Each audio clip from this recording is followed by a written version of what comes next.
నమస్తే, welcome to 4 Sides TV. ఏపీలో assembly ఎన్నికలకు సమయం దగ్గర పడుతోంది.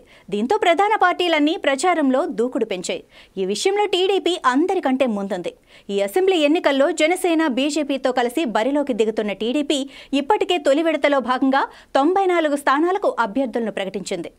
తాజాగా రెండో విడత అభ్యర్థుల జాబితాను వెల్లడించింది. రెండో విడతలో భాగంగా 34 స్థానాలకు అభ్యర్థులను ప్రకటించింది. ఇప్పటి వరకు మొత్తం 128 స్థానాలకు టీడీపీ అభ్యర్థులను ప్రకటించగా ఇంకా 16 స్థానాల్లో టీడీపీ అభ్యర్థులను ప్రకటించాల్సి ఉంది. రెండో జాబితాలో ఉమ్మడి విశాఖ జిల్లా సీనియర్ నేతల పేర్లు కనిపించలేదు.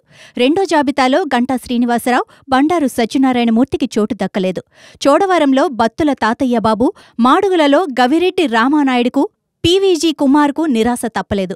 మాడుగుల ఎన్ఆర్ఐ పైల ప్రసాద్కు అవకాశం దక్కగా గాజువాక స్థానం పల్లా శ్రీనివాస్కు కేటాయించారు.